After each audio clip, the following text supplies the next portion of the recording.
Hammaga assalomu alaykum. Obunachilar yaxshimisizlar? Cho'charaga ko'pchiliklar E deyman, chiktonik vitaminini berishadi. Men в основном mana shu abiotonik degan добавкаdan qo'shaman. Buning ichida mana kursina bo'ladi. Buni Valdersdan sotib oldim. B gruppa, E gruppa, L gruppa, xullas hamma vitaminlardan bor. Keyin lekin o'sha chiktonikka o'xshaydi.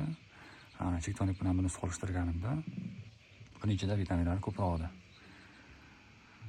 Shuning uchun imni mana shuni ishlataman. Bu cho'jaraga shu birinchi kundan bersa bo'laveradi, sirazu.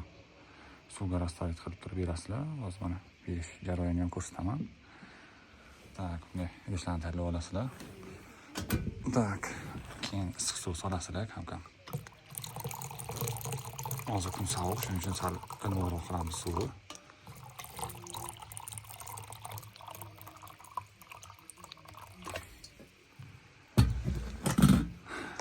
Sal iliqroq qilib olib, keyin buni izolyatorni boshqada shu gramovkasini soblюдать qilish kerak. Endi men bitta qo'l bilan tortyapman, naglas solaveraman.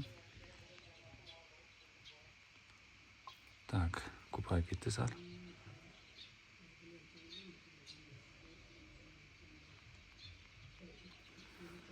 Примерно нормально bo'ldi. Так, bu ko'payib ketganiga sababi sal suv ko'proq solamiz. Gamcha qo'shib qo'yamiz mana. Xullas yamchik tonikka o'zi praktически только bunday sostavini o'qib ko'rsa, agar sostavi tarkibi bunday rost bo'lsa, vitaminlari ko'proq. Keyin bu не только cho'jaraga, masalan, tuxumni ko'paytirish uchun yo bo'lmasam infeksiya bo'lganda immunitetini oshirish uchun bersa ham bo'ladi-da. Shu taraflari zo'r. Endi chiktonik просто vitamin. Praktik chiktonik ham shu vazifani bajaradi. Mana qilib olamiz. Aralashtirib tashlaganda bo'ladi. Endi в принципе o'zi aralashib ketadi, tayyor. Cho'jaraga bersam ham ikisini ko'rasizlar. Juda yaxshi ko'radi cho'jara ham. Buni mana krishkasini yopib olamiz.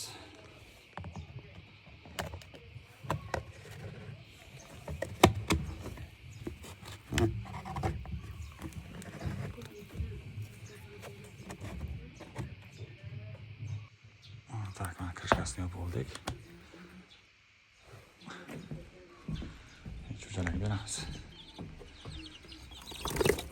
Mana.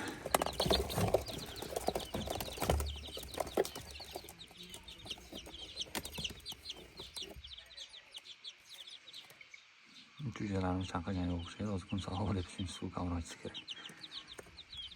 Bularda o'sha suv bor edi hozir. Kattalarga berish jarayonini ko'rsataman, kattalar. Sirazu ichadi, sirazu biladi. Tak, mana o'z katta cho'jalarga beramiz, vitaminni ichishini ko'rasizlar.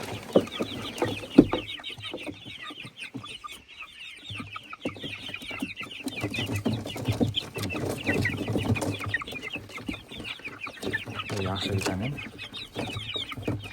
İçini ko'rdinglar. Ishnalarimiz endi sal nima deydi? Yo'qsizroq.